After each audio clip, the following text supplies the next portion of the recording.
നമ്മളിപ്പോൾ തൃണമൂൽ കോൺഗ്രസ് PV അൻവർ നയിക്കുന്ന തൃണമൂൽ കോൺഗ്രസിനെ UDF എടുത്തു എന്നാണ് നമ്മൾ വാർത്തയിലൂടെ അറിയാൻ പറ്റിയത്. പക്ഷേ ഇതുവരെയായിട്ട് ഈ തൃണമൂൽ കോൺഗ്രസിലുള്ള ഒരു ഭാരവാഹിക്കും PV അൻവർ ഒഴികെ ഒരു ഭാരവാഹിക്കും UDF എന്നുള്ള ഒരു മുന്നറിയിപ്പ്, ഒരു കോളോ അല്ല അവർ ഒരു രീതിയിലുള്ള സഹകരണം ഉണ്ടായിട്ടില്ല. ഇപ്പം യാത്ര ഇപ്പം ഇവരുടെ VD സതീശൻ്റെ നയിക്കുന്ന യാത്ര തിരുവനന്തപുരത്തെത്തി. ഇതുവരെ ഒരു ജില്ലയിലും ആർക്കും ഒരു ക്ഷണം കിട്ടിയതായി എൻ്റെ അറിവിലില്ല.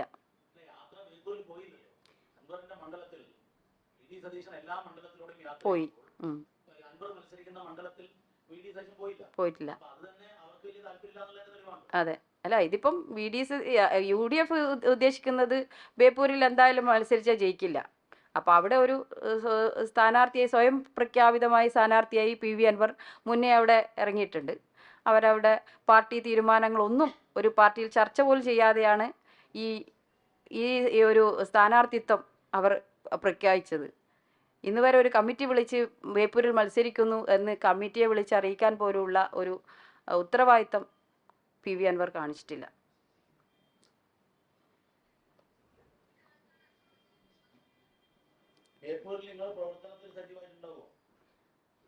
ഞാൻ ഇപ്പൊ രാജിവെച്ച സമയത്ത് എങ്ങനെയാ എതിരായിട്ട് ഇല്ല.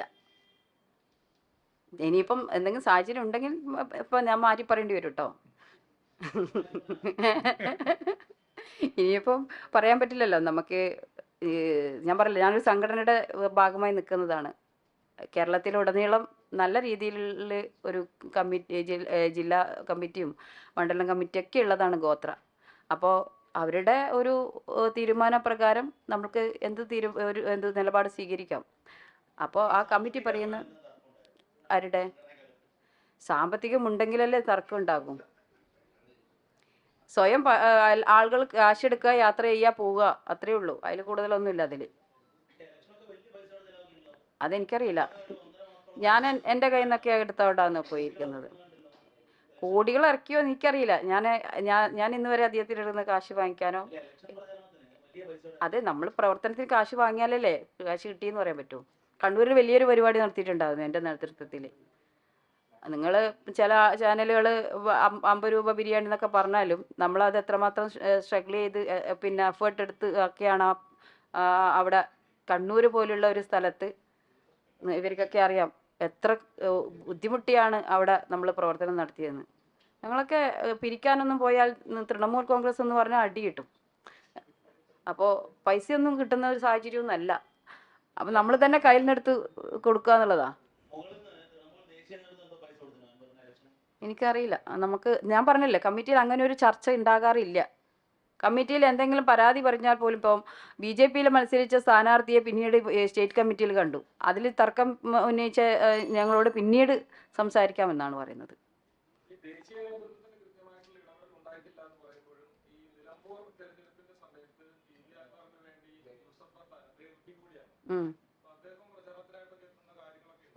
അതെ, അതിനുശേഷം ആണ് അതായത് കേരളത്തിൽ തർക്കം വരുന്നത്, CJ ഉണ്ണിയുടെ തർക്കം വരുന്നത്. പിന്നീടാണ് തർക്കം വരുമ്പോഴാണല്ലോ ആരാണ് ഇതിൻ്റെ അകത്ത് പിന്നെ കേരളത്തിൻ്റെ പിന്നെ സ്റ്റേറ്റിൽ ലീഡർ എന്നുള്ളത് തീരുമാനിക്കേണ്ടത്. അപ്പോൾ അതിനുശേഷം ഇങ്ങോട്ടേക്ക് ഒരു ഇലക്ഷൻ കമ്മീഷണർ ഇപ്പോൾ ഇവരൊക്കെ പഞ്ചായത്തിൽ മത്സരിച്ചവരാണ്. അതായത് തൃണമൂൽ കോൺഗ്രസിൻ്റെ ചിഹ്നത്തിൽ മത്സരിക്കാൻ നിന്ന സമയത്ത് ചിഹ്നമില്ല, ചിഹ്നം അനുവദിച്ചു കൊടുത്തില്ല. അതാണ് ഒരു പാർട്ടി എന്ന് പറഞ്ഞ് ഇവിടെ ഒരു കേരളത്തിലേക്ക് ഒരു പാർട്ടി വരുമ്പോൾ ആ പാർട്ടിയുടെ പേരും കൊടിയും ഉപയോഗിക്കുമ്പോൾ അതിന് ചിഹ്നം കൂടി ഉപയോഗിക്കാനുള്ള അവകാശം ആ പാർട്ടിക്ക് ഉണ്ടായിരിക്കണം. ഇപ്പോഴും PV അൻവർ പറയുന്നു തൃണമൂൽ കോൺഗ്രസ് എന്ന്. പക്ഷേ തൃണമൂൽ കോൺഗ്രസിനെ കൊടി ഉപയോഗിച്ചുകൊണ്ട് നാളെ ഇതേ സ്ഥലത്ത് വേറൊരാൾ വരും. അപ്പോൾ അത് ജനങ്ങളെ ഒരു തരത്തിൽ തെറ്റിദ്ധാരണയിലേക്ക് എത്തിക്കുക ചെയ്യുക.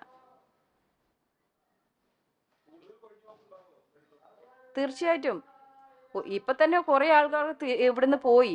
ഇനിയിപ്പോൾ തൃണമൂൽ കോൺഗ്രസിൻ്റെ സ്റ്റേറ്റ് കമ്മിറ്റി വിളിച്ചു കഴിഞ്ഞാൽ 20 പേര് കൂടുതൽ ഉണ്ടാവുമെന്ന് എനിക്കറിയില്ല. ആ ഒരു സാഹചര്യത്തിലാണ് ഞാൻ നേരത്തെ പറഞ്ഞല്ലോ, ഒരു രാഷ്ട്രീയ പ്രസ്ഥാനം എന്ന നിലയിൽ ഒരു ഇലക്ഷൻ വരുമ്പോഴാണ് നമ്മൾ കൂടുതൽ സജ്ജമാകുക.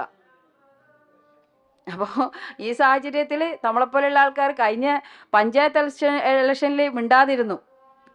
ഞാനൊക്കെ ഇലക്ഷൻ കൺവീനറായിരുന്ന ഒരാളാണ്. പക്ഷേ ഈ ഒരു സാഹചര്യത്തിൽ നമ്മളൊക്കെ വെറുതെ ഇരിക്കുക, വീട്ടിലിരിക്കുക എന്നുള്ള ഒരു രീതിയിലേക്ക് പോവുക. ഇപ്പോൾ സജിയെ പോലെയുള്ള ആളുകളൊക്കെ വീട്ടിലിരിക്കുക, പള്ളിപ്പെരുന്നാളൊക്കെ കൂടിയിരിക്കുക, നേതാക്കന്മാരൊക്കെ വീട്ടിലിരിക്കുക. പക്ഷേ PV അൻവർ നല്ല തിരക്കിൽ ഇവിടെ ബേപ്പൂർ ഇട്ടുന്നാനും. ഇതാണ് സ്ഥിതി. ലോകത്തെവിടെയായാലും ഏത് സമയത്തും 24 വാർത്തകളും ഓഗ്മെന്റഡ് റിയാലിറ്റി പാക്കേജുകളും എക്സ്പ്ലെയിനറുകളും വിശദമായി കാണാൻ ഞങ്ങളുടെ യൂട്യൂബ് ചാനൽ നിങ്ങൾക്ക് സബ്സ്ക്രൈബ് ചെയ്യാം.